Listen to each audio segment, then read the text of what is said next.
Hi, in this video I'm going to share some ideas on how to design a psychology of esports module. So this is an exciting time for esports. Platforms, infrastructure and streaming services have matured and they are more accessible to the public. Esports is also appealing to educational sectors in different concepts. It also connects to STEM entrepreneurship and forms a community that natively wants to master knowledge and skills for high-tech sector jobs. It also strives to preserve graduateness in terms of reflective practice, scholarship, moral reasoning and lifelong learning. So early adopters offer training and education that were traditionally reserved for computing areas. But as you can see now, there are people from marketing, public relations, video production that are also using esports in their practice. As innovation continues to evolve, new areas such as psychology and coaching can also arise. But esports cross disciplinary boundaries in ways problematize traditional degree pathways. So to design modules and courses in esports, we need to form an orientational group to clarify scope and objectives, discuss key contents, lay foundation for a framework, and then later we have to search for background and do literature review and highlight challenges and controversies. We also have to do a survey on career trajectories, and based on these career trajectories we have to form the curricular framework. For that, we also need to know what is esport, how we can define it, and how educational systems support the esport industries. Is it sports? Will it be sports in the future, or is it some sort of sportification that takes elements of sports into it? For example, competition, rules, scoring, ranking, and a sense of achievement. Is it some sort of gameplay? Is it competitive play? Is it spectatorship, or is it live streaming? Or is it some sort of socio-cultural phenomenon, and how industry reacts to this phenomenon, because innovation is actually shaping esports. So for esports curriculum plan to succeed, we need to contextualize sports as a diverse and growing ecosystem, including the reality that professional game playing is a tiny fraction of that ecosystem. There will be plenty of games to focus on, but only a few are seeing large economic growth due to their popularity. So we need to continuously survey the landscape in this area as well. We need to consider things like age, ethnicity, gender, geographic region, and platforms. Because as devices are getting more powerful and smaller, other genres can also be appealing on certain platforms. And there will be also different game genre, mobile, shooter game, fighter game, real-time strategy, or sports simulations. And finally, we need to pay attention to ethics and cultural impact in terms of graduateness, how we can prepare students for industry roles, how we teach them critical thinking, how we make them ready for their future careers, how we teach them transferable skills for education and training. If we are preparing them for certain jobs, for example, traffic control, drone operations, or piloting, how we can teach them effective communication, strategic decision-making, or cognitive skills. In terms of gambling and addiction, esports has been developed in the shadow of public and scientific concern about positive and negative dimensions of video gaming.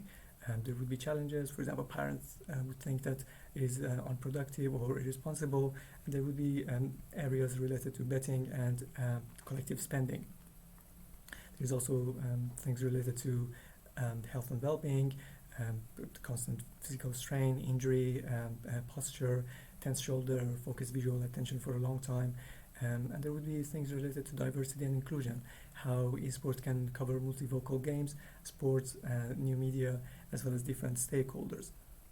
How we can, for example, deal with gender stereotyping, things like concept of gamer girl, or exclusionary gatekeeping, harassment, or egalitarianism is a major topic within esports discourse generally, especially around, for example, women's sports in the modern age.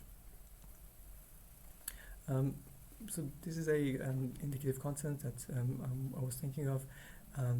Each week the students will be introduced to a number of psychological concepts that have applications in esports settings. They will search about the concepts, let's say within the real sport first, then they will challenge the theory by doing a content analysis to drive, for example, keyword and descriptors. Then they will see if there is a theory behind those processes that they find. For example, if they can try to find a model, if they are, imagine that if they are considering tilt in esports, maybe they can use cognitive motivational rational theory. First, they will create some sort of situation, then the player attempts to cope with that situation either through emotional coping or problem-focused coping. And then in the third phase, what will be the outcome?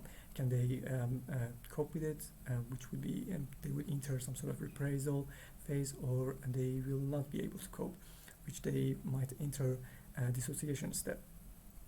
Then they will try to expand the psychological phenomenon into other things rather than just, for example, focus on, let's say, gambling. They can use, for example, tilt in performance environment. They can apply performance theory, emotion theory, or a mixture of these two. Or they can include other parameters such as depression, anxiety, level of expertise, emotional stability. And finally, they will try to come up with some sort of intervention, how to, for example, deal with tilt in these occasions. You can use, for example, things like a metacognitive approach, or things like, for example, counteract the misplacement of attention, do a little bit of self-awareness, and see if they can impact their decision. They can also use approaches like, for example, thinking aloud, which is very easy to do in esports. You can record yourself as you do the gameplay and later see how you react, and hopefully they can realize that what they can do and when tilting is happening, or what they can do to get out of that situation. The module outcome has certain features, for example, in terms of knowledge, understanding. As they are doing the contemporary research, they can follow that aspect. They can critically analyze the current research by doing the analysis, problem solving by coming to some sort of solution, and then communication. They will present their finding in form of a report or a presentation. Assessment detail can be summative, writing about their findings, and then formative assessment will be in form of feedback via online platforms and sample questions that they will try to answer during the semester. There will be an array of topics that will be introduced, including personality, for example, anxiety, motivation, confidence, group dynamic during the seminars. They will also work to complete the module workbooks, perform tasks, and do some sort of complete some sort of performance profile or assess psychological measures, and do, for example, psychological tasks. The module has some features. It has faster feedback because they will be active online as well. There will be more examples on esports.